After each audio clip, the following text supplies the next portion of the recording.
Hey, welcome back. I'm Liam, and this is Deep Space Intelligence, a channel where we take the complicated, the uncomfortable, and the genuinely extraordinary, and we sit with it long enough to actually understand what's happening. If you're new here, we're glad you found us, and if you've been following along for a while, you already know that what we do here isn't about alarm or spectacle. It's about understanding. Today, we're not looking up at the stars. We're looking down at the ocean, specifically at a stretch of water in the central and eastern tropical Pacific that is right now doing something that should have every climate scientist on the planet paying very close attention, and many of them are. The question is whether the rest of us are listening. There is a climate event building in the Pacific Ocean that some of the world's leading atmospheric scientists are already calling potentially the most powerful of its kind in more than 140 years. Not 14 years, 140. Let that settle for a moment. We are talking about a phenomenon that arrives from time to time, reshapes rainfall and drought patterns across half the globe, drives food crises on multiple continents, bleaches entire coral ecosystems, and sends the global average temperature spiking into territory that would have been considered extreme just a decade ago. And it is now arriving into a world that has been pre-warmed to an unprecedented degree by greenhouse gas emissions. The combination of those two forces, one natural and one entirely of our own making, is what has researchers genuinely worried. We're going to spend the next hour or so walking through exactly what's happening, how we got here, and why the stakes this time are categorically different from anything we've experienced in the modern instrumental record. We're going to go deep into the science, not because we want to overwhelm you with jargon, but because the mechanisms here are genuinely fascinating, and you deserve to understand them rather than just being handed a headline. Let's start at the beginning. There is a rhythm in the Pacific Ocean. It has been there long before human beings began measuring it, long before we built the satellites and buoys and ocean floats that now track its every shift. The rhythm is called ENSO, which stands for the El Niño Southern Oscillation, and it is one of the most powerful natural climate drivers on Earth. Understanding it properly is the key to understanding why what's coming concerns so many scientists right now. Under ordinary, so-called neutral conditions, the tropical Pacific is shaped by something called the trade winds. These are persistent easterly winds that blow from east to west across the equatorial ocean, and they do something remarkable. They push the warm surface water of the Pacific steadily westward, piling it up near Indonesia and northern Australia. The result is that the western Pacific is ordinarily a warm, deep pool of heat, while the eastern Pacific near South America is much cooler because cold water from the depths is constantly being pulled upward to replace the warm water that the winds have pushed away. This process is called upwelling, and it is not just a climate curiosity. It is the foundation of some of the most productive marine ecosystems on Earth. The cold, nutrient-rich water that rises off the coast of Peru feeds some of the richest fisheries in the world. Now, El Niño is what happens when this system breaks down. Every 2 to 7 years or so, for reasons that scientists still don't fully understand, in all their complexity, the trade winds weaken. When they weaken, that enormous pool of warm water in the western Pacific is no longer being held in place. It sloshes back eastward, spreading across the central and eastern tropical Pacific. Sea surface temperatures in the central Pacific rise, sometimes dramatically. The cold upwelling off South America is suppressed. The entire atmospheric circulation system over the Pacific shifts in response, and the downstream effects ripple across the globe. Rainfall patterns shift, droughts intensify in some regions, floods devastate others. The global average temperature ticks upward as the ocean releases its stored heat into the atmosphere. A standard El Niño is already a significant climate event. It affects roughly a third of the world's population in some measurable way, But there is a threshold, a point at which an El Niño transitions from significant to extraordinary. Scientists have different technical ways of defining this, but the most widely used measure looks at sea surface temperatures in a specific region of the central and eastern tropical Pacific, called the Niño 3-4 region. When those temperatures rise at least 0.5 degrees Celsius above their long-term average for 5 consecutive months, you have an official El Niño. When they rise 1.5 degrees above the baseline, you have a strong El Niño. And when the temperature anomaly exceeds 2 degrees Celsius, and by some definitions when the deviation exceeds 2 standard deviations above normal, you have crossed into what is colloquially called a Super El Niño. By that definition, there have been only 3 Super El Niños in the entire modern instrumental record. The first was in 1982 and 1983. The second was in 1997 and 1998. The third was in 2015 and 2016. That's 3 events in roughly 4 decades of reliable satellite observation. They are rare. They are powerful. And according to the World Meteorological Organization, the European Centre for Medium-Range Weather Forecasts, and a growing coalition of climate research institutions, a 4th one may be developing right now, beginning in the second half of 2027, and potentially peaking into early 2027. Before we talk about what's coming, we need to spend a few minutes with those 3 historical events, because they tell us something essential about what Super El Niños actually do to the world. The records they left behind are not just data points, they are previews. The 1982 to 1983 event was, at the time, entirely unexpected. Scientists had no effective early warning system in place. The event wasn't even recognized as an El Niño until it was already underway, partly because the eruption of the Mexican volcano El Chichon in early 1982 had disrupted satellite measurements and made ocean temperature data harder to interpret. What followed was devastating. Catastrophic flooding hit Ecuador and Peru. Australia and Southern Africa experienced severe drought. Parts of the central Pacific saw rainfall hundreds of % above normal. The fishery collapse off the Peruvian coast was staggering, with anchovy populations decimated and the broader marine food web disrupted for years. A coral species in the Pacific off the coast of Panama was entirely wiped out, a possible extinction directly attributable to the temperature stress of that event. Globally, it caused an estimated $8 billion in damage, an enormous sum in 1983 dollars. Then came 1997 and 1998.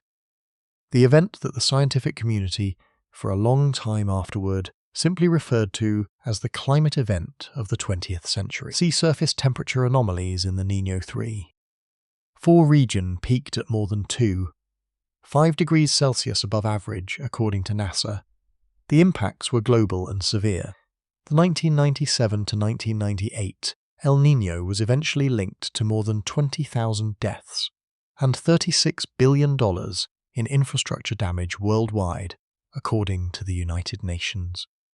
Indonesia was engulfed in fires as drought gripped the archipelago and peatlands ignited across Borneo and Sumatra. The smoke from those fires blanketed Southeast Asia for months in what became known as the Haze Crisis. Ethiopia and other parts of the Horn of Africa saw devastating drought, while flooding and mudslides tore through coastal communities in Peru and Ecuador. Coral bleaching events swept the tropical oceans, with reefs from the Indian Ocean to the Caribbean experiencing unprecedented thermal stress. The 2015 to 2016 event matched the intensity of 1997 to 1998 in terms of peak sea surface temperatures, also climbing above 2.5 degrees Celsius, according to the same NASA records. But it played out differently in some critical ways.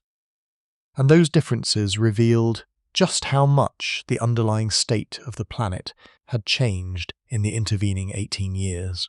Research published in peer-reviewed journals showed that the 2015 event was associated with unprecedented warming and a larger extent of extreme drought in the Amazon compared to the 1982 and 1997 events. Typical El Niño drought conditions spread across eastern Amazonia as expected, but the scale was larger. And the context was more alarming, because the Amazon basin had already warmed by about 0.5 degrees Celsius since 1980.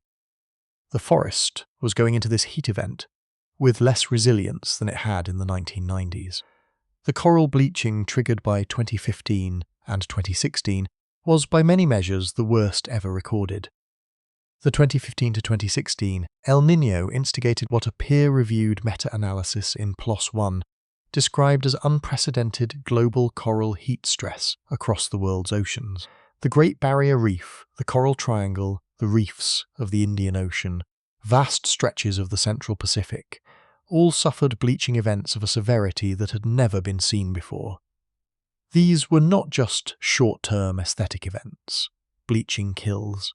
When a coral bleaches, it expels the symbiotic algae that provide it with up to 90% of its energy. If the stress doesn't relent quickly enough, the coral dies. The 2015 to 2016 event began a global bleaching crisis, the third such global event ever recorded, that in some reef systems resulted in coral mortality rates exceeding 50%. That same event also produced something that researchers found deeply puzzling. East Asia experienced a record-breaking cold event during the winter of 2015 to 2016. A study published in Nature later showed that all three Super El Niño winters, 1982 to 1983, 1997 to 1998, and 2015 to 2016, were accompanied by a rapid reversal of the North Atlantic oscillation from a positive to a negative state in early January. This flipped a key atmospheric pattern called the Siberian High into an unusually strong configuration, driving cold air southward into East Asia and causing severe cooling events across both East Asia and Northern Europe. It was a reminder of something fundamental about Super El Niños. Their impacts are not regional. They are not even simply global. They reach into atmospheric circulation patterns that scientists are still working to fully characterize and predict. Now here is the critical context. The part of the story that transforms this from a historical review into something much more urgent. Every single one of those historical Super El Niños played out on a planet that was cooler than the one we inhabit today. The 1982 event unfolded on a world where atmospheric carbon dioxide concentrations were around 340 parts per million.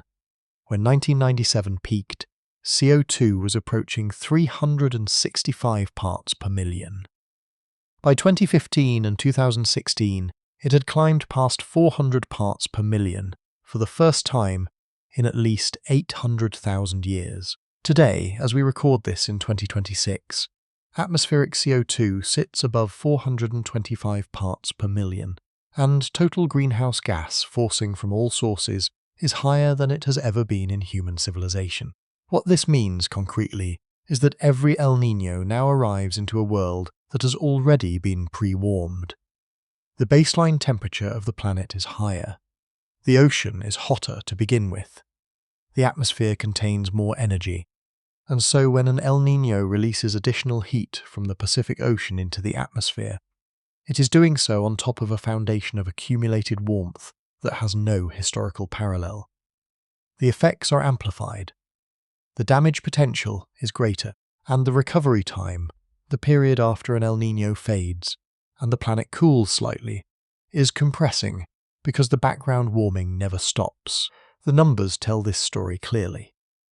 The fourth annual Indicators of Global Climate Change report, published in April 2026 by a consortium of more than 50 researchers from institutions including Oxford, Imperial College London, NOAA, the UK Met Office, ETH Zurich, and the Chinese Academy of Sciences, found that every single key indicator of the Earth's climate system set a new record in 2025. Ocean heating, greenhouse gas concentrations, the pace of human-induced warming, the number of days experiencing marine heat waves, even the Earth's energy imbalance, the difference between heat arriving from the sun and heat escaping back into space, reached a level never previously recorded in the instrumental history of the planet. Human-induced warming reached 37 degrees Celsius above pre-industrial levels in 2025, increasing a degrees per decade over the 2016-2025 period.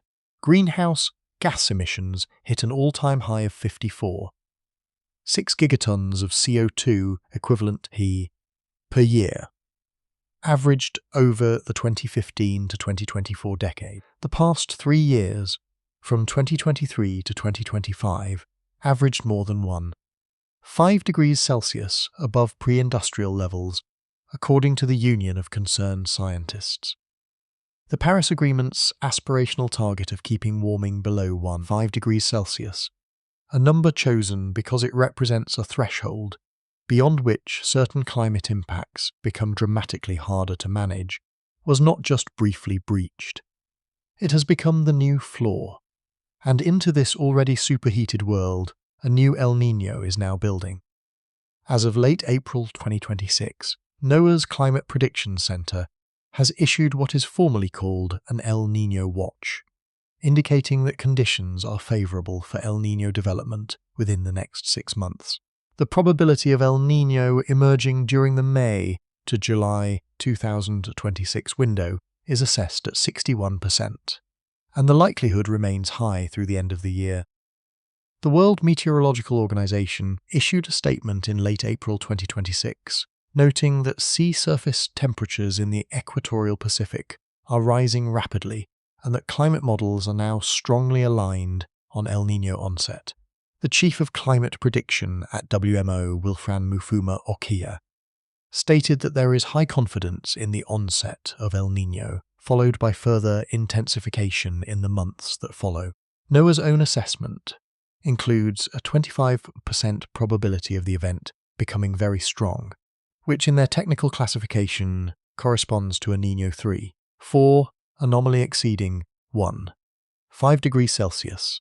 Some modelling groups are projecting scenarios that go well beyond that. The European Centre for Medium-Range Weather Forecasts, which runs one of the world's most respected ensemble forecasting systems, has been tightening its projections towards strong or even super El Niño intensification.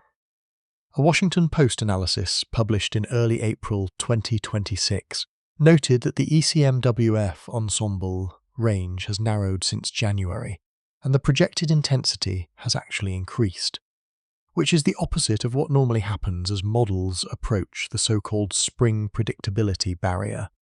The spring predictability barrier is worth understanding, because it is a fundamental characteristic of El Niño forecasting that adds genuine uncertainty to all of these projections. Every year, from roughly February through May, the signal-to-noise ratio in Pacific sea surface temperature forecasts degrades significantly. The seasonal cycle of the eastern Pacific, particularly the strong cooling that occurs in boreal spring due to local ocean dynamics and atmospheric patterns, tends to disrupt the persistent anomalies that El Niño forecasters rely on. Models made before April are historically less reliable than those made in summer or fall.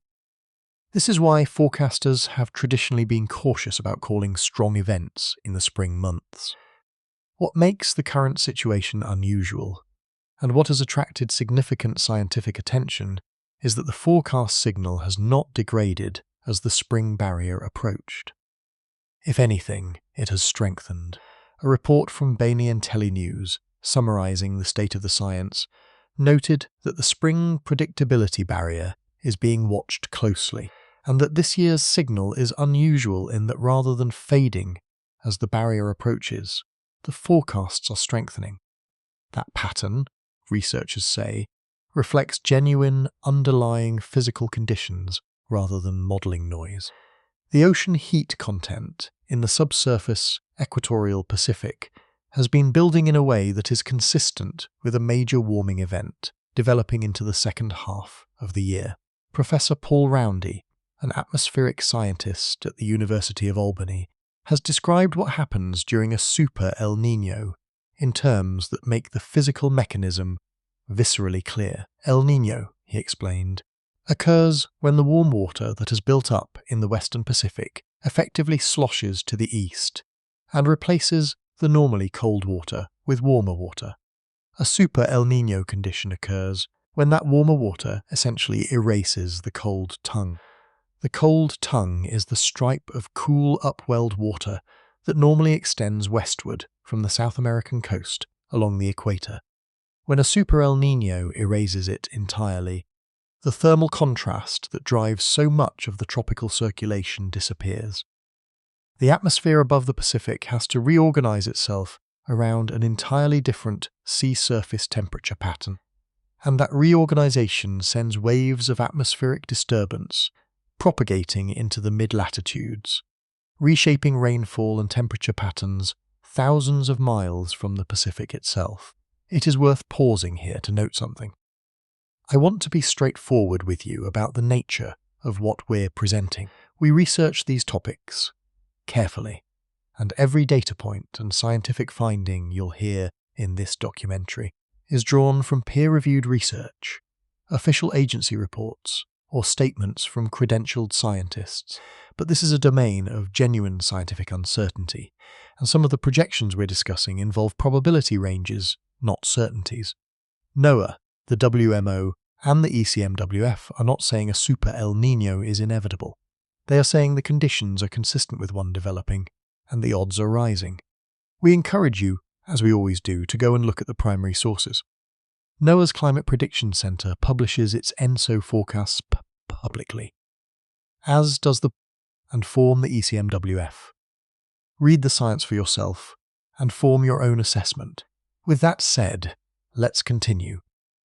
Because even the lower probability scenarios on the current distribution of forecasts are worth taking seriously, and the physical processes already underway in the Pacific deserve careful attention. One of the most telling signals right now is what's happening beneath the surface.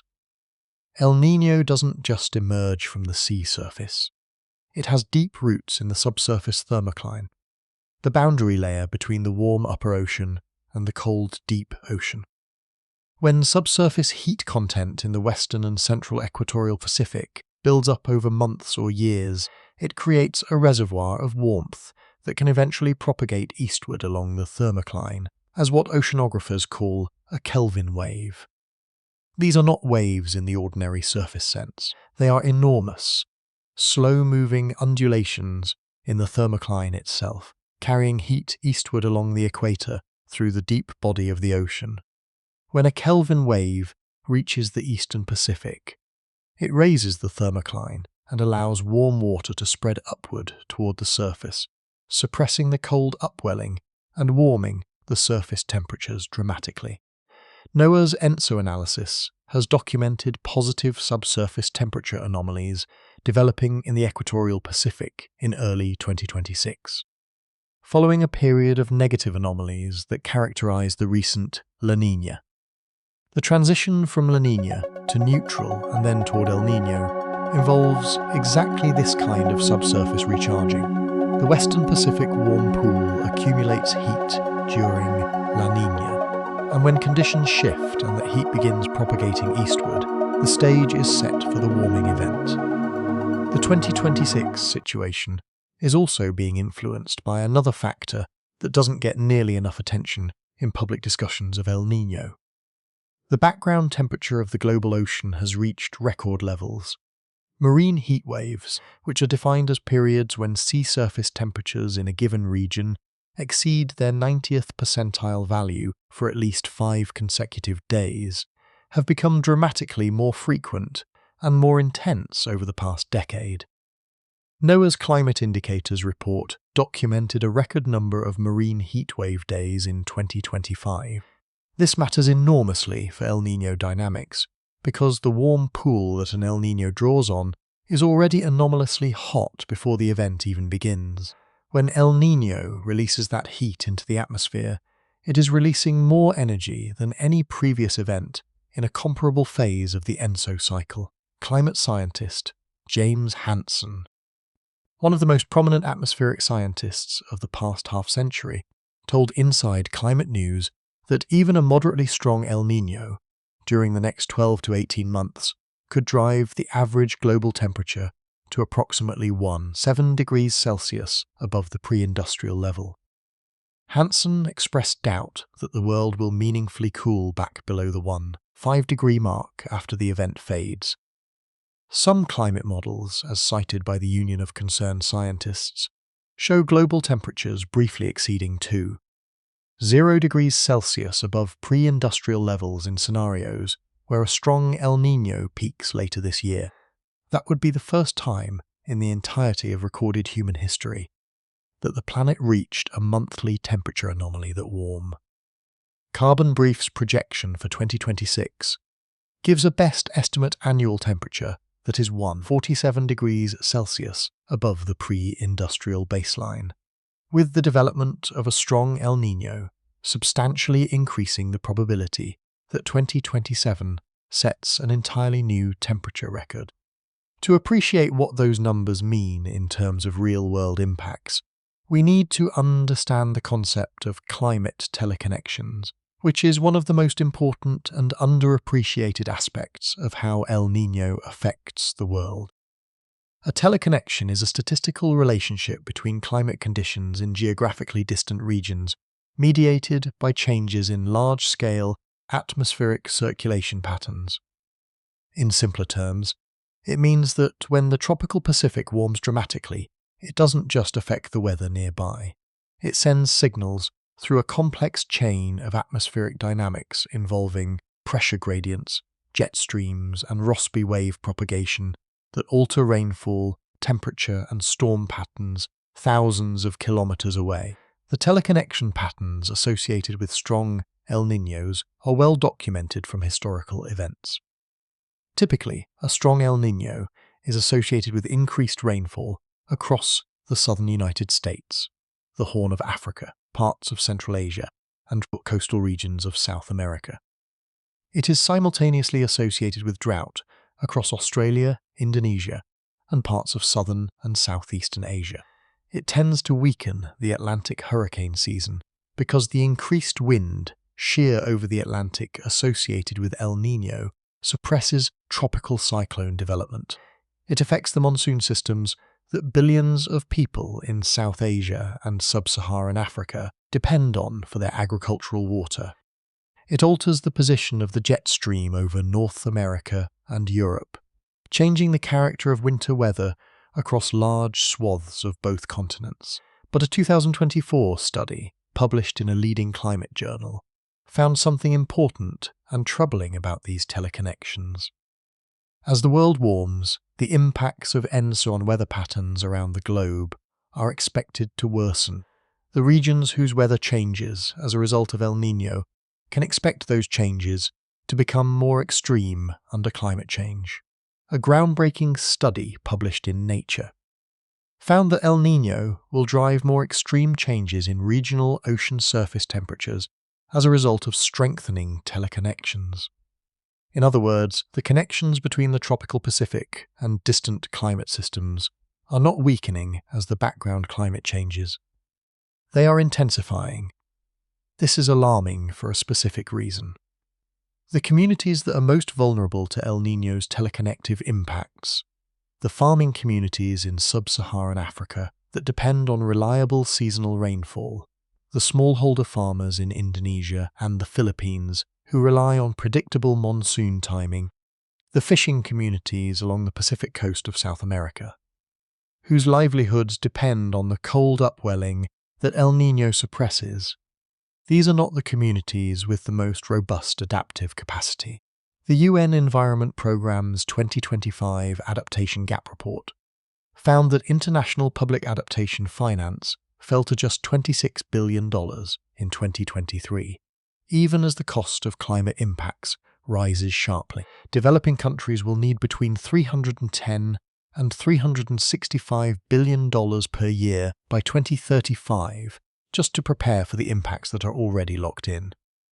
Current global efforts amount to less than a tenth of what's needed, and then there is the Amazon. The Amazon rainforest is sometimes called the lungs of the earth, a metaphor that is imperfect but captures something real. The forest is a vast reservoir of carbon, holding in its biomass and soils an amount of stored carbon that, if released into the atmosphere, would represent centuries of additional warming. For most of its history, the Amazon has been a net carbon sink, absorbing more CO2 through photosynthesis than it releases through decomposition and respiration. That balance is what makes it so important to the global climate system. The 2015 to 2016 El Niño did something to the Amazon that researchers found deeply alarming. Combined with the regional warming trend that had already occurred by that point, the event was associated with unprecedented warming and extreme drought across much of the Amazon basin.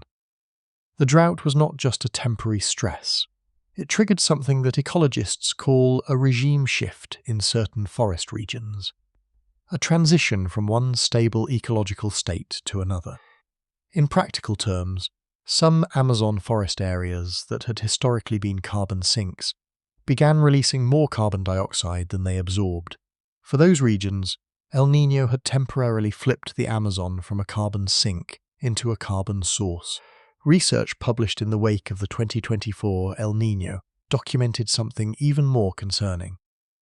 The 2024 event, combined with the background warming that had already occurred, dried out vast areas of the Amazon region, damaged livelihoods, displaced communities, and in some forest areas, appeared to be reinforcing or extending the regime shift. Ian Faluna, a micrometeorologist in the Department of Land, Air and Water Resources at the University of California, Davis, put it plainly when he noted that there are signs that the El Niños of our future are going to be different because of the warming climate. They are harder to forecast in the current climate, and even harder to forecast as the background warming continues. The specific concern with a Super El Niño in 2026 and 2027 is that the Amazon enters it in a weakened state. The forest has endured multiple severe drought events over the past 20 years. Deforestation, primarily for agriculture and cattle ranching, has removed significant portions of the forest cover, particularly in the southern and eastern regions, reducing the forest's capacity to recycle water through transpiration and making the remaining forest more vulnerable to drought stress. A Super El Niño hitting the Amazon on top of all of this, in a year when the background temperature is already at its highest level in recorded human history, could push additional forest regions past tipping thresholds from which recovery is measured in decades, not years. A December 2025 study published in Nature Communications introduced a framework that helps conceptualize what's at stake. The study, whose co-author Jong Seong-kug from Seoul National University summarized its findings, concluded that Super El Niños are not just passing weather events, but more like climate shocks that can push parts of the Earth system into new states. The study found that after the 2015 to 2016 Super El Niño, the Gulf of Mexico reached a new sustained level of warmth that may have contributed to stronger hurricanes along the Gulf Coast in the years that followed. The warming in the Gulf didn't just go away when El Niño ended. It persisted. The Earth system, pushed into a new configuration, stayed there. This concept of persistent regime shifts following Super El Niño events is one of the most significant and underreported aspects of the science. We tend to think of El Niño as an event with a beginning and an end, a bounded episode of disruption that eventually resolves and returns the system to something like its previous state. But the Nature Communication study suggests that for Super El Niños, and increasingly for strong El Niños on a warming planet, that framing may be fundamentally wrong. The event ends. The temperatures in the tropical Pacific return to neutral or La Niña conditions, but the parts of the Earth system that were pushed to a new state don't necessarily follow. They stay changed. That means that when we talk about what a Super El Niño might do in 2026 and 2027, we're not just talking about a year or two of disrupted rainfall and elevated temperatures. We are potentially talking about permanent changes to ocean temperatures in sensitive regions, about coral reef systems that are bleached to a degree they cannot recover from, about Amazon forest regions that are pushed past their resilience threshold and don't recover their carbon sink function, about Arctic sea ice that retreats to record lows and doesn't fully return. The study's definition of a Super El Niño as a systemic warning sign rather than an ordinary fluctuation carries real weight. And now comes the part of the story that has received almost no attention in mainstream coverage of this developing event, despite the fact that it represents a profound compounding risk. At the exact moment that climate scientists are watching what could be the most powerful El Niño in 140 years begin to form in the Pacific, the monitoring and research infrastructure that the scientific community depends on to track, understand and forecast that event has been significantly degraded. NOAA, the National Oceanic and Atmospheric Administration, is the primary American institution responsible for monitoring the Pacific Ocean, forecasting El Niño, and operating the global observing systems that underpin virtually every other country's climate predictions as well. The United States has historically contributed more than half of the global investment in systems like the Argo float network, a fleet of roughly 4 zeros-and-ocean-going robotic instruments that drift through the world's oceans, measuring temperature and salinity from the surface down to nearly a mile deep. Argo is the foundation of our understanding of ocean heat content.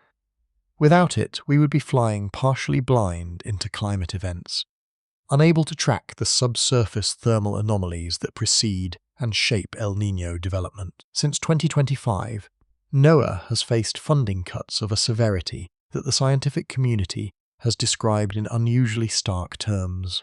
The Trump administration proposed cutting NOAA's overall budget by more than 25% from its baseline of roughly $6 billion. The proposed budget for fiscal year 2026 called for the elimination of NOAA's entire research arm, and in a budget document that circulated in mid-2025, one line item showed the total funding for climate research set at $0, not reduced. 0.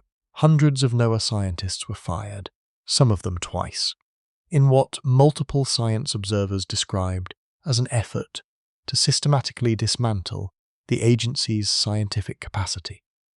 Long-running ocean observation programs began to see reductions in their reporting frequencies. Contracts for next-generation weather monitoring instruments were terminated. The Argo float network, which NOAA funds at about $40 million per year, and which the United States contributes roughly half of globally, was put at direct risk. A senior oceanographer noted that the network needs about 800 new floats deployed each year to maintain its coverage as older floats sink beyond operational depth. If the United States stops funding its share of those replacements, the system begins to degrade, slowly at first, then faster. And the data from those floats, the subsurface temperature and salinity measurements that allow modelers to track the subsurface Kelvin waves and heat content anomalies that precede El Niño events by months, becomes patchier, less reliable, and in some regions simply absent. One senior climate scientist, speaking without attribution because of sensitivities around public funding, put it to journalists from BNA and Telenews in terms that are difficult to improve upon.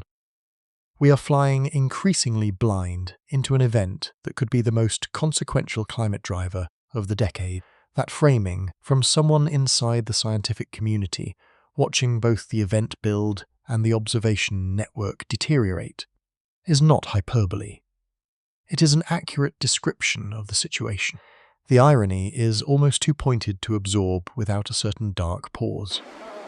At the precise moment when climate scientists need the best possible monitoring data to track the most powerful El Niño in over a century, the world's most important climate monitoring agency is being systematically defunded. The Pacific is charging up. The models are converging on a major event, and we are dismantling the very instruments that would allow us to tell with precision how bad it's going to get, how fast it's going to get there, and who is going to be most affected. It is worth asking at this point how the public discourse around this event compares to the urgency that the scientific findings seem to demand. The honest answer is that there is a significant gap. The probability statements being issued by official agencies are accurate, but by design conservative. NOAA issues probability forecasts expressed as percentages, not predictions of disaster. The WMO uses careful, measured language designed to convey scientific consensus without alarming the public prematurely. And that language, important as it is for calibrating genuine uncertainty, can sometimes make it difficult for non-specialists to grasp the full weight of what is being said. When a headline says there is a 61% chance of El Niño development and a 25% chance it becomes very strong, what does that actually mean in practical terms? It means that the most respected atmospheric modelling systems in the world, systems that ingest enormous amounts of real-time ocean and atmospheric data, are collectively pointing toward a strong El Niño as the most likely single outcome. 25% is not a small probability. It is roughly the probability that it rains on a day, when the forecast says there is a 1 in 4 chance of rain. You would pack an umbrella, and in this case, the umbrella you need is international coordination, early warning systems for vulnerable communities, proactive food security planning, and preparation of disaster response infrastructure. Packing those umbrellas requires acknowledging what the forecast actually says. The Union of Concerned Scientists summarised the current state of understanding in terms that deserve careful attention. We live, they noted, in a fundamentally changed world due to the burning of fossil fuels. The world is warming at an accelerating pace, and because of that warming, the planet's ocean and atmosphere system is fundamentally different. An El Niño in 2026 is not the same as an El Niño in 1997. It begins warmer. It hits ecosystems that are already stressed. It amplifies temperature records that are already beyond anything in the modern record. And it retreats not to a cool baseline, but to a baseline that is itself warmer than any that has existed in the history of human civilization. Daniel Swain, a climate scientist at UCLA, has described strong El Niño events in language that has stayed with climate journalists and researchers. In a warming climate, he said, a strong El Niño gives us a preview of the future that we haven't experienced in all of human history. That framing captures something essential. This is not merely a weather event. It is a window into a future that our current trajectory is making permanent. The difference is that the event ends. The background warming doesn't. Let's now turn to the specific regional impacts that the developing science gives us the best basis for anticipating. Because this is where the abstract becomes very concrete, and where the human stakes become impossible to ignore. We've established what a Super El Niño is, what the historical record tells us it does, and why the current one is forming in uniquely dangerous conditions. Now we need to talk about what it actually means for the people living on the land masses that El Niño reshapes South America. Peru and Ecuador sit on the front line of every El Niño, and a Super El Niño turns that front line into something resembling a war zone. The normally cold, dry Peruvian coast, sustained by the cold Humboldt Current and the upwelling it drives, is abruptly flooded with warm water when a strong El Niño suppresses the upwelling. The cold, dry desert atmosphere is replaced by warm, moisture-laden air. Rainfall in regions that might normally see only a few millimeters per year arrives instead in torrents. Rivers flood, mudslides tear through communities built on slopes where the soil, accustomed to near-zero rainfall, has no root structure capable of holding it in place. The 1997 to 1998 El Niño caused catastrophic floods in Peru and Ecuador. A Super El Niño today arrives coastal communities that have grown substantially in population, in many cases expanding onto more vulnerable terrain. At the same time, the fishery collapse associated with El Niño along the South American coast represents one of the most direct economic impacts of any climate event in the world. The cold upwelling off Peru drives what is, in good years, one of the most productive marine fisheries on Earth, anchovy. The cornerstone species that supports an enormous fish meal and fish oil industry depends absolutely on the nutrient-rich cold water that upwelling brings to the surface. When El Niño suppresses the upwelling, the anchovies move. Many die. The fishery collapses. This is not a secondary economic inconvenience. It is a direct blow to the food security and livelihoods of millions of people, as well as to the global supply chains for aquaculture feed and omega-3 supplements that are partially dependent on Peruvian fish meal. Australia and Indonesia stand on the other side of El Niño's ledger, typically experiencing drought where South America experiences flood. Indonesia is particularly vulnerable, not just because of the direct agricultural impacts of drought, but because drought creates the conditions for catastrophic fires. The peatlands of Borneo and Sumatra, vast stores of ancient compressed organic matter, are highly flammable when dried out. The fires that burned across Indonesia during the 1997 to 1998 El Niño released an amount of carbon into the atmosphere that some researchers estimated as equivalent to 13 to 40% of the total annual global carbon emissions from fossil fuels at the time. The haze they produced was responsible for thousands of premature deaths from respiratory disease across Indonesia, Malaysia, and Singapore. A Super El Niño hitting Indonesia in 2026, with background temperatures even higher, and the peatlands in many cases already degraded from previous fires, carries the potential for a repeat of that catastrophe at an even larger scale, sub-Saharan Africa. The teleconnection between El Niño and African climate is complex and regionally variable, but some of the most severe impacts of historical El Niños have fallen on African communities. The Horn of Africa, including Ethiopia, Somalia, and Kenya, typically experiences above-average rainfall during El Niño, which can itself cause floods and disruption.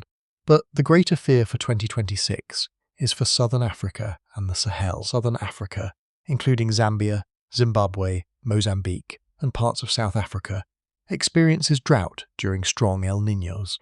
In a region where agriculture is predominantly rain-fed and food security is already fragile, an El Niño drought can rapidly translate into food crises. The 2015 to 2016 event triggered food emergencies across the southern African region. A stronger event arriving now would compound the existing pressures from climate change-driven aridification. India. The Indian subcontinent's summer monsoon, which delivers the rainfall that makes agriculture possible for more than 1 billion people, is sensitive to Pacific sea surface temperatures in complex ways. Historically, strong El Niños have been associated with weakened or disrupted Indian monsoons. Because the warming of the tropical Pacific shifts the atmospheric pressure patterns that drive the monsoon circulation. A significantly weakened monsoon in 2026 or 2027 would affect crop production across India, Pakistan, Bangladesh, and neighbouring countries, with cascading impacts on food prices and food security across one of the most densely populated regions on Earth. The sensitivity of the Indian monsoon to El Niño has been a subject of intensive research, and while the relationship is not deterministic, strong events carry a significantly elevated risk of monsoon disruption. The coral reefs deserve their own moment in this story, because what happens to them during a Super El Niño is not a peripheral ecological footnote. It is one of the clearest indicators of what the combination of natural El Niño, forcing and background climate warming actually means for the living systems that hold the ocean together. Coral reefs occupy less than 1% of the ocean floor. They support roughly 25% of all marine species. They provide food security for an estimated 1 billion people who depend on reef fisheries as a primary protein source. They protect coastlines from wave energy in ways that reduce storm damage for hundreds of millions of coastal residents. They generate enormous revenue through tourism. And they are, in the frank assessment of marine biologists who have studied them for decades, among the most thermally sensitive ecosystems on the planet. Coral bleaching occurs when sea surface temperatures rise even a single degree Celsius above the average summer maximum for a sustained period, typically 4 or more weeks. That might sound like a small threshold, but corals have evolved over millions of years in conditions of remarkable thermal stability. They are finely tuned to the temperature range they have always known. A degree above their maximum is, physiologically, like running a sustained fever. When that thermal stress continues, the coral expels the symbiotic algae, called zooxanthellae, that live within its tissues. Those algae are what give coral most of its colour, and they provide through photosynthesis up to 90% of the coral's energy. When they leave, the coral turns white. That is what bleaching looks like, and if the stress doesn't end quickly enough, the coral starves. It dies. The 1998 bleaching event, driven by the extraordinary sea surface temperatures of the 1997 to 1998 El Niño, was at the time the most severe mass bleaching event ever recorded. It affected reefs across the Indian Ocean, the Pacific, and the Caribbean. Some reef systems lost 16% of their coral cover globally in a single year. The 2016 bleaching event surpassed it. Driven by the 2015 to 2016 Super El Niño on top of a warmer ocean baseline, it triggered what NOAA Coral Reef Watch classified as the longest and most widespread global coral bleaching event ever recorded, the third global bleaching event in the history of observation. The Great Barrier Reef experienced back-to-back bleaching in 2016 and 2017, from which many northern sections have not meaningfully recovered. The northern third of the reef lost more than 50% of its shallow water coral in 2016 alone. A peer-reviewed meta-analysis published in PLOS ONE synthesized data from studies quantifying El Niño impacts on corals across the global ocean. The clearest finding was that the strongest predictor of bleaching severity was the long-term mean temperature of a given reef region. In other words, reefs that were already experiencing higher background temperatures were more vulnerable to El Niño-driven bleaching, not less. Adaptation to warmer average temperatures does not buffer against acute thermal events. If anything, reefs that are already near their thermal limit have less margin to absorb additional heat stress, and every year of background ocean warming narrows that margin further. The current ocean temperature record, with 2025 documenting record-setting marine heat waves across most of the world's major reef regions, means that when a Super El Niño adds its thermal forcing to reef systems in 2026 and 2027, those reefs will be receiving the new heat on top of an already elevated thermal foundation. The Great Barrier Reef, the Coral Triangle, the reefs of the Maldives, Hawaii, the Caribbean, all of them enter this period with depleted resilience. Many are in the middle of recovery from previous bleaching events that have not yet completed.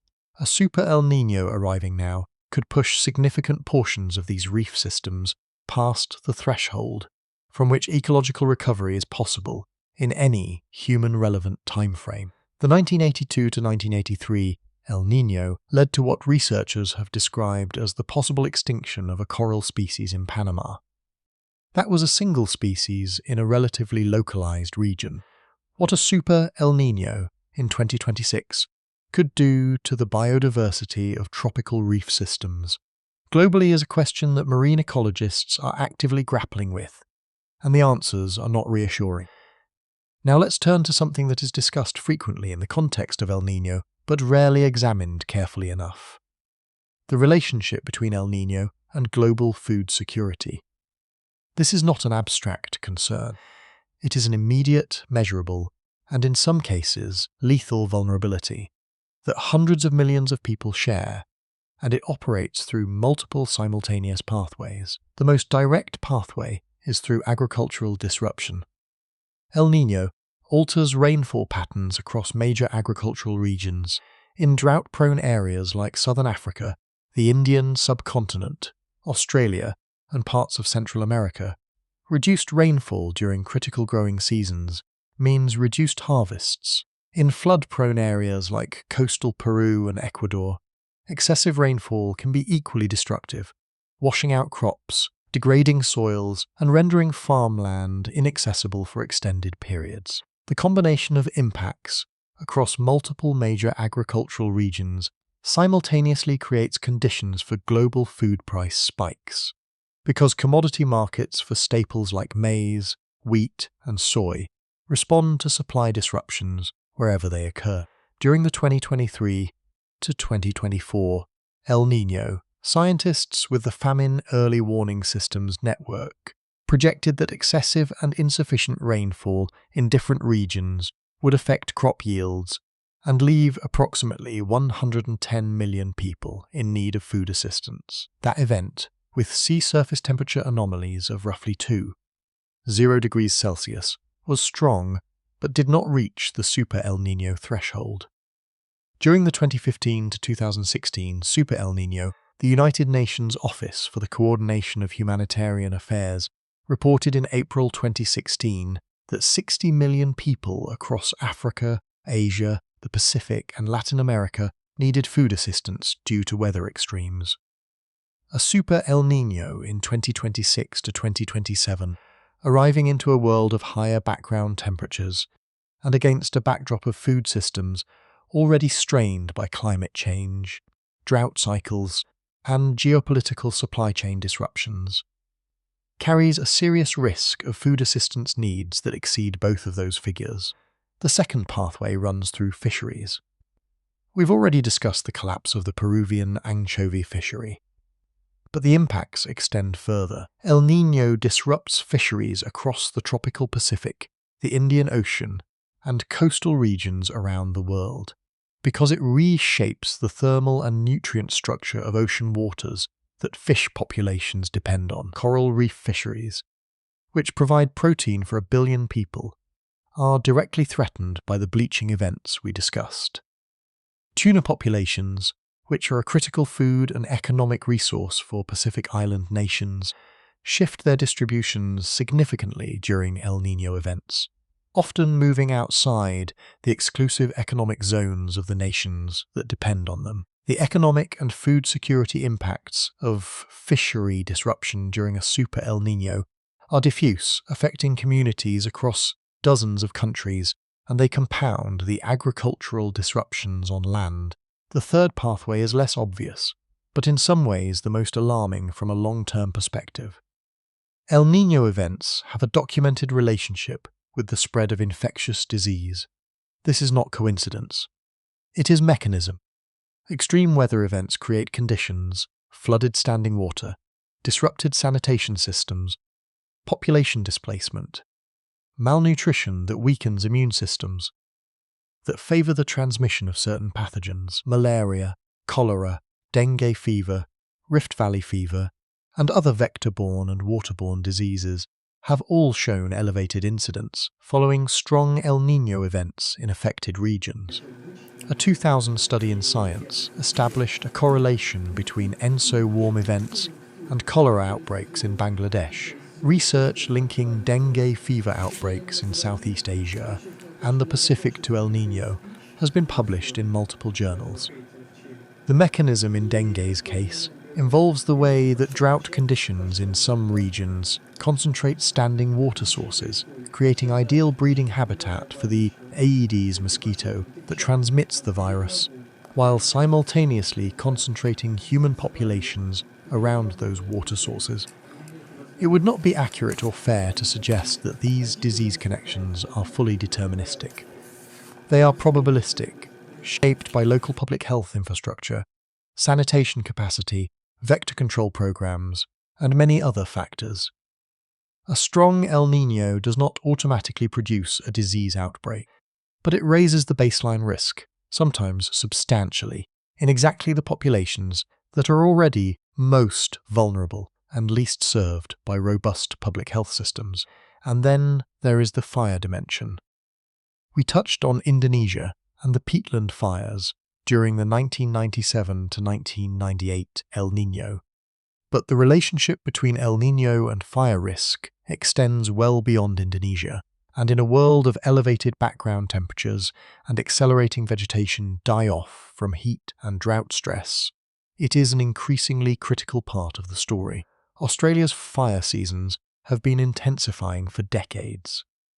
The Black Summer fires of 2019 to 2020, which burned more than 18 million hectares and killed an estimated 3 billion animals, occurred during a period of extreme heat and drought that was influenced, among other factors, by a strong positive Indian Ocean dipole. A strong El Niño typically suppresses rainfall across Australia's southeast, which is both the most populated and the most ecologically diverse part of the continent. A Super El Niño, drying out Australia in 2026 and 2027, on top of already elevated temperatures and desiccated vegetation from recent drought, creates conditions for wildfire seasons that could rival or exceed the Black Summer. In the United States, El Niño's effects on fire risk are regionally variable. The Pacific Southwest and California traditionally experience above-average rainfall during strong El Niños, which tends to reduce fire risk there in the short term. But the Great Plains, the Rocky Mountain states, and parts of the South typically experience drier conditions, and the early months of 2026 have already been described by NOAA as the driest on record across large parts of the United States. The western fire season is expanding, with fires now burning in months and regions that were historically wet enough to be non-flammable. El Niño's effect on the overall US fire season depends on the spatial pattern of the event's teleconnections, which can vary significantly between Super El Niños of different types. Throughout this documentary, I want to be transparent about the limits of what science can tell us with certainty, because I think you deserve that honesty. The probability of a Super El Niño in 2026 is rising, but it is not certain. The models are converging, but they are still models. Individual El Niño events have historically surprised scientists with both their strength and their specific spatial patterns, and the unprecedented combination of background warming and a potentially super El Niño makes precise impact prediction genuinely difficult. What the science gives us clearly and confidently is the direction of risk, the mechanisms that drive impacts, and the populations and ecosystems that are most exposed. The specific magnitude is uncertain. The direction is not. We encourage you to read the primary research and engage with scientists who specialize in this field, and to continue following developments over the coming months as the situation evolves. Let's talk about something that deserves careful treatment, and that is the question of what kind of event this developing El Niño most closely resembles physically. Because not all super El Niños are the same, and the type of event has significant consequences for who gets hit and how hard. The three historical super El Niños differed in their spatial structure in ways that affected their teleconnection patterns. The 1982 to 1983 and 1997 to 1998 events were characterized by particularly strong warming in the far eastern tropical Pacific near the coast of South America. These are what oceanographers call Eastern Pacific El Niños, the 2015 to 2016 event. While comparable in peak intensity, involved stronger warming in the Central Pacific as well, making it a hybrid event with different characteristics during its decay phase. Research published in Geophysical Research Letters showed that the different SST evolution in 2015 to 2016 compared to 1997 to 1998 excited different atmospheric wave trains, resulting in the western United States not receiving the same above-average rainfall during the 2015 to 2016 event that it had during 1997 to 1998. This matters because it illustrates how difficult it is to translate general Super El Niño probabilities into specific regional forecasts. The scientists who model these events are not just asking whether a Super El Niño is coming, they are also asking what type it will be, where the peak warming will be centred, how quickly it will develop, and how the complex interactions between El Niño, forcing and existing climate patterns will play out over the months of the event's life. These questions do not have definitive answers 6 to 12 months in advance. What the scientific consensus does support is that the range of plausible outcomes under current conditions includes scenarios that are without precedent in the modern record. One aspect of this event's potential that has received relatively little public discussion is its probable interaction with the Atlantic hurricane season. The general rule is that El Niño suppresses Atlantic hurricane activity through increased upper-level wind sheer over the tropical Atlantic, which disrupts the organisation of tropical cyclones. The 1997 hurricane season in the Atlantic was notably quiet, in part because of the developing El Niño, but this relationship is not absolute, and it operates against the background of a warming ocean that has been raising the potential intensity of tropical cyclones, even as their overall frequency may be suppressed or unchanged. The Gulf of Mexico is a specific concern.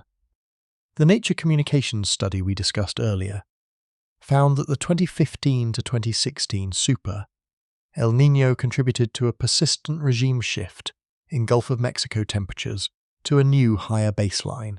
If the developing 2026 event similarly drives Gulf temperatures to a new elevated state, the implications for future Gulf hurricane seasons are serious, even if the El Niño itself suppresses activity during 2026. What happens in the Gulf during 2027 and 2028, after the El Niño has subsided, may be more dangerous than what happens during the event itself. This is a broader pattern that the Nature Communications findings illuminate. The aftermath of Super El Niños can be as consequential as the events themselves, because the regime shifts they trigger don't reverse when the Pacific cools.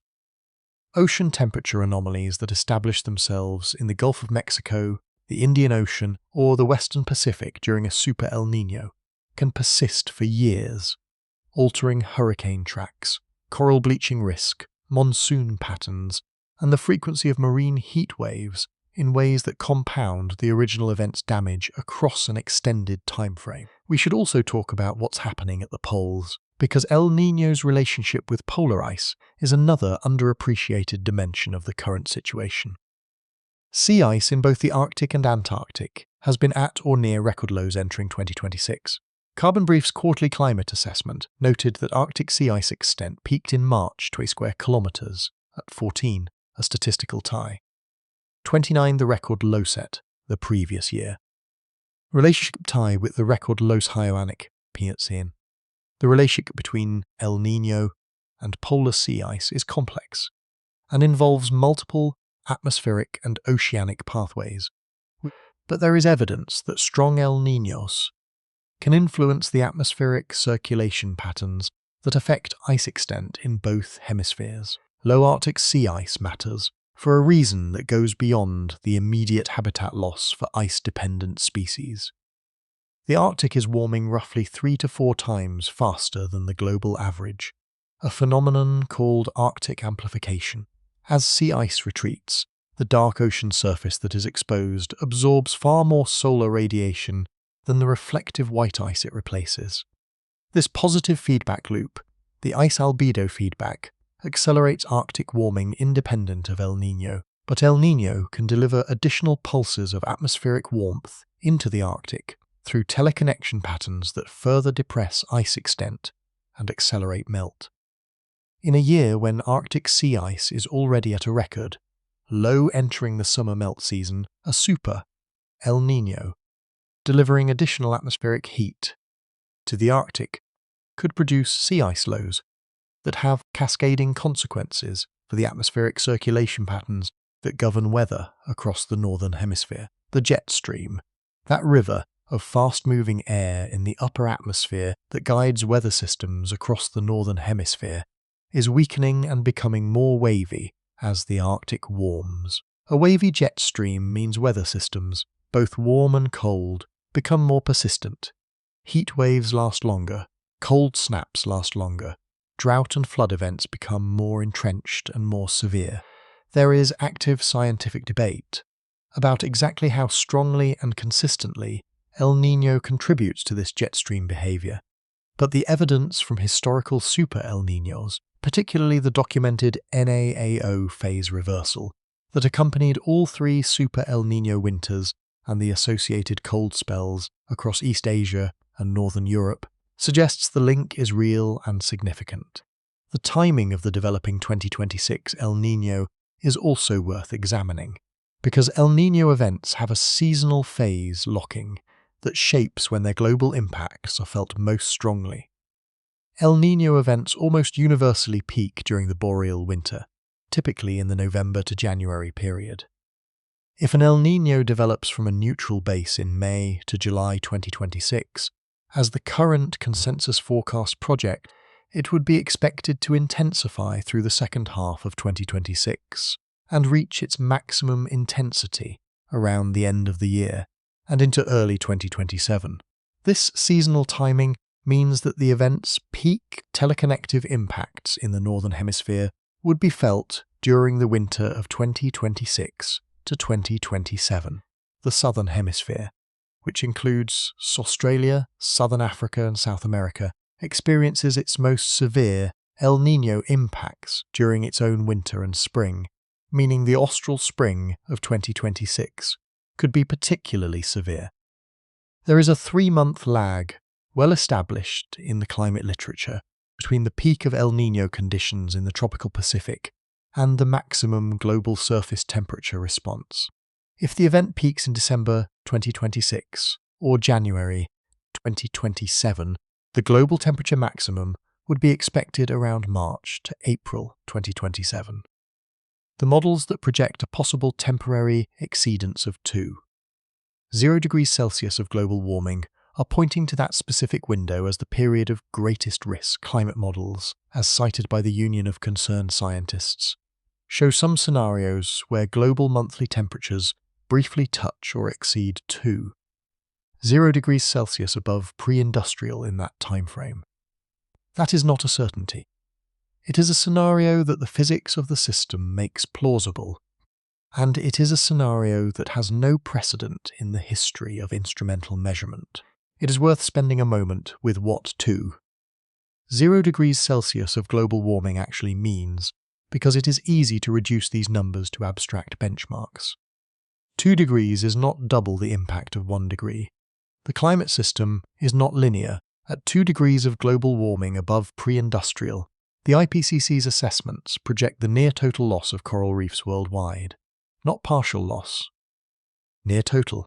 The projected sea level rise roughly doubles compared to 1.5 degrees. Extreme heat events become significantly more frequent and intense. Water stress affects hundreds of millions more people. The probability of large-scale tipping points, including partial collapse of the West Antarctic ice sheet, collapse of the Greenland ice sheet on multi-century timescales, and dieback of the Amazon rainforest, increases substantially. A temporary monthly exceedance of 0 degrees during a Super El Niño does not lock those outcomes in, but it pushes the system further in their direction, and the background warming from which it retreats does not retreat itself. There is something important that climate scientist James Hansen has been saying for years, and that several other researchers have now quantified with updated data. El Niño warm cycles in the tropical Pacific release so much energy as heat and moisture to the atmosphere that the global temperature boost they produce does not fully reverse when the event ends. The planet cools somewhat after an El Niño peaks, but it does not return to the temperature it was at before the event began. Each Super El Niño essentially ratchets the baseline upward by a small but non-trivial amount, because the heat released during the event accelerates ice loss drives carbon release from thawing permafrost and stressed forests, and pushes ecosystem tipping points in ways that lock in some of the warming permanently. Hansen has expressed doubt that the world will meaningfully cool back below 1.5 degrees Celsius of warming after a Super El Niño peaks. The past 3 years have already averaged above 1.5 degrees, according to the Union of Concerned Scientists. If a Super El Niño pushes 2027 to a new record, potentially approaching 1.7 degrees Celsius or above in the annual mean, the question of whether the baseline ever retreats below 1.5 degrees becomes increasingly moot. The world will simply be warmer than that, and getting warmer still. Let's bring this back to the monitoring problem, because it deserves a deeper examination than we gave it earlier. The degradation of climate monitoring infrastructure at this specific moment is not just a scientific inconvenience.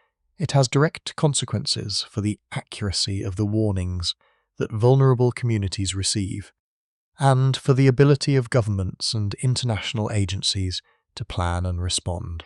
The Argo float network we discussed is the backbone of ocean heat content monitoring.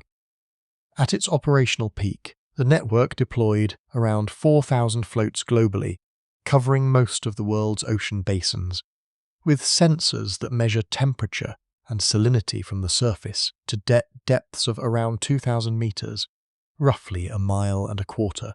That coverage is critical for detecting the subsurface Kelvin waves that precede El Niño development, tracking the depth and evolution of the Pacific thermocline, and estimating how much heat the ocean has accumulated. Since the US contributes approximately half of the global Argo deployment budget, a significant reduction in US funding degrades the entire global network, not just the American portion. The German climate scientist Joachim Marotzka, a senior researcher at the Max Planck Institute for Meteorology, noted precisely this. If the United States pulls back from Argo, it leaves an inordinately large gap because its contribution far exceeds what any other single nation can offset. The Pacific moored buoy arrays, maintained under programs called NOAA and Triton, are also critical for El Niño monitoring. These buoys sit anchored in fixed positions across the equatorial Pacific and measure atmospheric and oceanic variables continuously, providing the kind of sustained, real-time data that allows forecasters to track the development of El Niño conditions week by week. Cuts to NOAA's operational budget have resulted in reduced maintenance of these arrays. Several long-running buoy stations have experienced reduced reporting frequencies or periods of non-operation, in the middle of an event that could define the climate record for years to come. Having gaps in the Pacific buoy network is not a minor inconvenience. It is a fundamental degradation of the early warning system. The consequences are practical and immediate. Longer gaps in Pacific Ocean temperature data feed into forecast model initialization with lower quality inputs. When models don't have accurate starting conditions, their projections of El Niño evolution diverge faster, generating wider uncertainty ranges that make it harder for planners and policymakers to make decisions. The spring predictability barrier is already a challenging period for El Niño forecasting. Degraded observing systems make that barrier wider and harder to navigate. Communities that depend on seasonal forecasts for agricultural planning, water resource management, or disaster preparedness get less reliable guidance at exactly the moment when the event is developing and decisions need to be made. The proposed elimination of NOAA's entire climate research arm, with a budget line of $0 for climate research, appearing in a 2025 budget document reviewed by EO's magazine, would, if enacted, represent the largest single dismantling of climate monitoring infrastructure in the history of the United States government. The Mauna Loa Observatory, which has maintained the definitive record of atmospheric carbon dioxide concentrations since 1958, would be at risk. The National Snow and Ice Data Center at the University of Colorado, which maintains the authoritative satellite record of Arctic and Antarctic sea ice going back to 1979, would be affected. The Cooperative Institute for Research in Environmental Sciences and dozens of other partnerships between NOAA and universities that perform the foundational research that underpins weather forecasts, climate projections, and disaster planning would lose their funding. The scientific community's reaction to these proposals was, in terms of its uniformity and its urgency, essentially unprecedented. Scientists from institutions across the United States and internationally describe the cuts in language they rarely use. Craig McLean, a former NOAA director, said the cuts would take the agency back to the 1950s in terms of scientific footing. Andy Hazelton, a hurricane expert who was among the scientists fired and then rehired and fired, again in the repeated mass terminations of early 2025, said that NOAA was going from being stretched thin to being decimated. Daniel Swain, the UCLA climate scientist, described the proposed NOAA 2026 budget as something whose wholesale impact would be difficult to overstate. The irony here has a particular sharpness. The communities that will suffer most from a Super El Niño, the subsistence farmers in southern Africa, the fishing communities in Peru and the Pacific Islands, the coastal populations in Indonesia, the drought-exposed regions of India, are not the communities that determined whether NOAA would be funded. They are the communities that will absorb the most severe consequences of both the climate event and the loss of monitoring infrastructure. The political decision to defund climate science is made in Washington. The price of that decision is paid in Zambia and Bangladesh and coastal Peru. Now, there is something significant that has begun to happen in the international scientific community in response to this situation, and it is worth noting because it represents both a response to a problem and an illustration of how deeply the problem has penetrated. European and Asian scientific institutions have begun, in informal and increasingly formal ways, to expand their own monitoring programs to compensate for the reduction in US contributions. The European Space Agency has accelerated planning for expanded ocean monitoring satellite missions. Several European nations have indicated willingness to increase their national contributions to the Argo Float network deployment budget. Japan's meteorological agency, which operates the Triton mooring system in the Western Pacific, has been in discussions with international partners about expanded coverage in regions that US-operated buoys are no longer reliably covering. The World Meteorological Organization has convened discussions among its member nations about coordinating to maintain the global observing system at sufficient density to support El Niño monitoring. These efforts are real and they are substantive, but they face a fundamental limitation. Scientific monitoring infrastructure cannot be rebuilt overnight. The Argo program was designed and scaled over a period of more than 20 years. The Pacific moored buoy arrays were developed over decades of sustained international cooperation under US leadership, replacing that infrastructure rapidly, even with genuine international will and resources, takes years. The 2026 El Niño is not waiting years. It is developing now, and the observing system that will be used to track it is already degraded relative to what it was 3 years ago. Let's zoom out now to the broadest perspective, because this story is ultimately about more than one weather event, however consequential that event may be. It is about the intersection of two curves, one the curve of natural climate variability, the oscillation of the Pacific that has been generating El Niños for millions of years, and the other the curve of human-caused warming, which has been bending upward with accelerating steepness since the Industrial Revolution, and most steeply since the 1980s. For most of recorded human history, those two curves operated in a world where their intersection was bounded. El Niño would peak, the planet would warm temporarily, the event would fade, the global temperature would return to a baseline, that while variable from year to year, was not itself rising significantly. That world no longer exists. The baseline is rising. It has been rising for more than a century, and it is now rising fast enough that the peaks of natural variability, which used to return to a recognizable norm, are instead touching entirely new territory that no living human has experience with. What does it mean when a temporary climate event exceeds temperatures that have never been recorded in the history of human civilization? When the number on the thermometer, in the ocean or in the atmosphere, has no historical analogue, no empirical baseline, from which we can predict what happens next to fisheries, to reefs, to monsoon systems, to the ice sheets, it means we are navigating by inference rather than experience.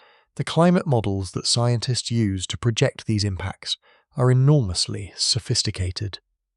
But they were built and validated on a world that was cooler and more stable than the one we now inhabit. Their projections into the new territory we are entering carry larger uncertainty ranges, not because the science is weak, but because we are genuinely in new territory. Ian Faluna from UC Davis captured this when he said that it is hard to forecast El Niño, even in the current climate, and that forecasting it in a warmer climate is even more difficult. That difficulty is not a failure of science. It is an honest acknowledgement of the complexity of a system that human beings have never had to navigate before, and are being asked to navigate without the monitoring infrastructure they built specifically for this purpose. There is a word that comes up in the scientific literature on Super El Niños and climate change that deserves more attention than it typically receives in public discussion. The word is irreversible. The IPCC uses it carefully and with technical precision to describe changes to the Earth system that, once initiated, cannot be undone on any timescale relevant to human civilization. The melting of the Greenland ice sheet beyond a certain threshold is considered potentially irreversible because the feedback loops that sustain it once it begins, the ice albedo feedback, the lowering of the ice surface into warmer atmospheric layers as it thins, cannot be interrupted by any realistic human intervention. The Amazon forest dieback, beyond a certain deforestation and drying threshold, is potentially irreversible because the forest generates its own rainfall through transpiration, and once enough forest is removed, the rainfall deficit deepens the drought that kills more forest, in a self-reinforcing collapse that cannot be reversed by simply stopping deforestation. A Super El Niño does not directly trigger these irreversible processes, but it can push systems that are already approaching their tipping thresholds over the edge.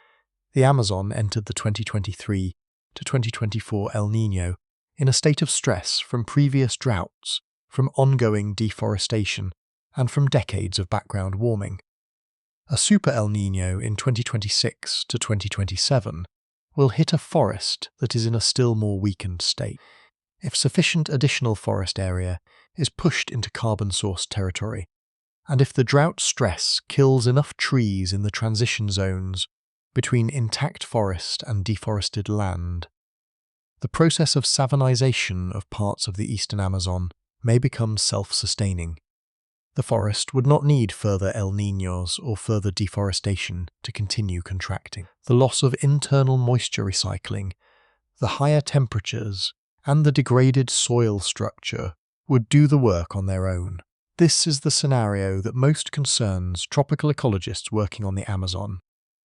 Not the El Niño itself, which will end, but the possibility that the El Niño delivers the final push that sets a slow-moving but ultimately unstoppable process in motion. Something similar can be said of the world's coral reefs. The trajectory of ocean warming is heading toward a state where mass bleaching events become annual in most reef regions, rather than episodic. Some models suggest that if global warming reaches 2 degrees Celsius above pre-industrial, virtually all of the world's coral reefs will experience annual bleaching conditions, leaving essentially no recovery window between events. Corals do not bleach once and then grow back identically. Recovery takes 10 to 15 years for fast-growing species, and much longer for slow-growing structural corals.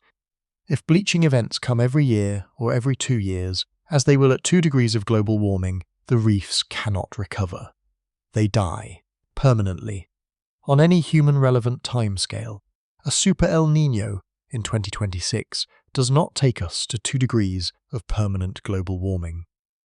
But by pushing ocean temperatures in reef regions to levels never before recorded, it could deliver bleaching events so severe that already weakened reefs in recovery from 2016 or 2024 bleaching are killed before they have recovered.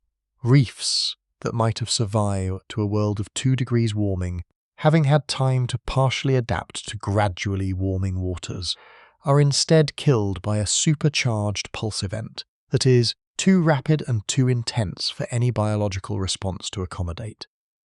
There is an important and underappreciated scientific finding that we should address directly. Researchers have been tracking not just whether El Niños are getting more intense, but whether they are getting more frequent, and whether the mix of their types is shifting. The short answer is that the science here is genuinely uncertain, and the uncertainty is honest. Not the product of inadequate research, but of the genuine complexity of the ENSO system. Current evidence does not support the conclusion that El Niños are becoming more frequent. What the evidence does support, as the WMO has stated, is that climate change amplifies the associated impacts of El Niño events. Because a warmer ocean and atmosphere contain more energy and moisture, making the extreme weather events driven by El Niño teleconnections more intense even without any change in El Niño frequency or the sea surface temperature anomalies themselves. In other words, the same El Niño in a warmer world hits harder. A moderate El Niño in 2030 will produce worse drought in southern Africa than the same moderate El Niño would have produced in 2000. Because the background temperature is higher, because the soil moisture deficit going into the drought is larger, because the populations that depend on rain-fed agriculture are larger and already stressed. The natural oscillation of the Pacific has not changed. What has changed is the world it acts on, and that world changes irreversibly with every additional year of fossil fuel combustion. Let's talk about what the scientific community is saying should be done, and let's be honest about the gap between what they recommend and what is currently happening. The immediate recommendations from climate scientists fall into several categories. First, maintain and strengthen observational infrastructure. The Argo floats, the Pacific buoy arrays, the satellite systems, the long-running atmospheric monitoring stations. These are not luxuries. They are the minimum necessary to track what is happening in the climate system with enough foresight to allow communities to prepare. Second, activate early warning systems for the populations most vulnerable to El Niño's impacts. The UN's Famine Early Warning Systems Network, the WMO's Severe Weather Early Warning Programs, the food security monitoring systems operated by institutions like the Food and Agriculture Organization, these need to be resourced and functioning months before El Niño impacts arrive, not during the crisis. Third, prepare humanitarian response capacity. Food reserves, emergency funding mechanisms, medical supply chains for disease-prone regions. These take time to build and must be initiated now, not when the floods and droughts are already happening. At the same time, the longer-term recommendations have not changed and will not change. The physics of the climate system are not negotiable. Every additional gigaton of CO2 and other greenhouse gases that enters the atmosphere raises the baseline on which the next El Niño will superimpose its forcing. Every fraction of a degree of additional background warming makes the next Super El Niño more destructive than the last. The choices that drive greenhouse gas emissions are political and economic choices made by governments and industries, and ultimately by the aggregate of billions of individual and institutional decisions about how energy is produced and used. Climate scientists can quantify the consequences of those choices with increasing precision. They cannot make them. What they can do, and what the best of them are doing with admirable integrity and persistence, is communicate clearly what the evidence shows, even when that evidence is unwelcome, even when the institutions that fund their work are under political pressure to minimize the findings, even when the message they carry is one that powerful interests find inconvenient.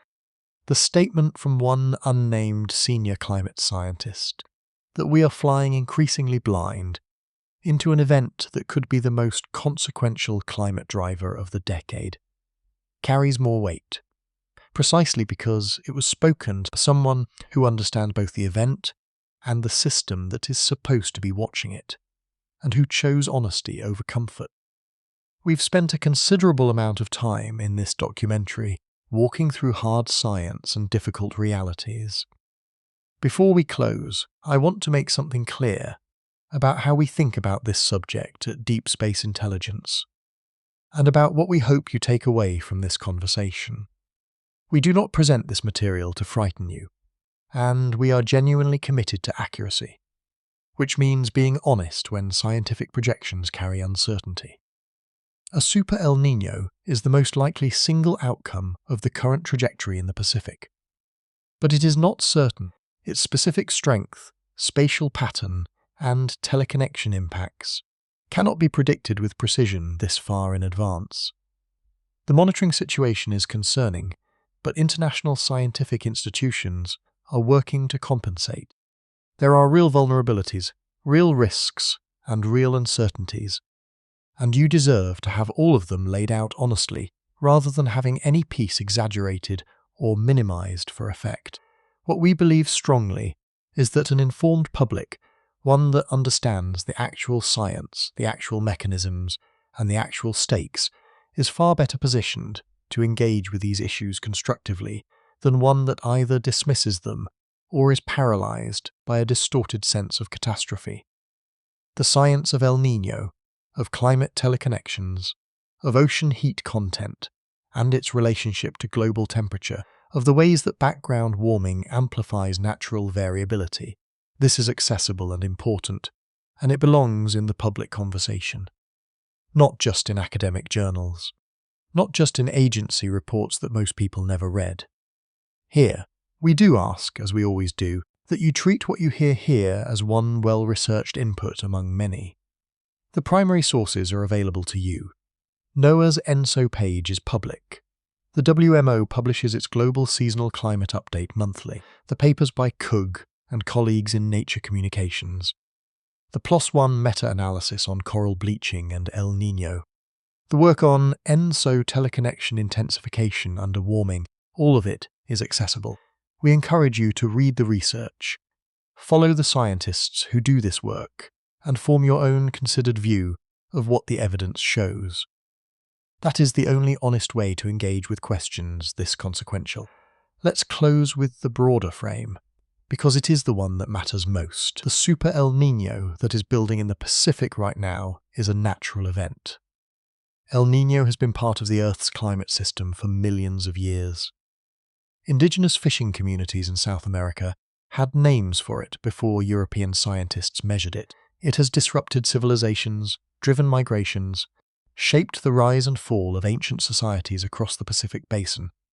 It is not new, it is not caused by human beings, but the world into which it is arriving in 2026 is profoundly and irreversibly shaped by human beings. The ocean is hotter than it has ever been in human memory.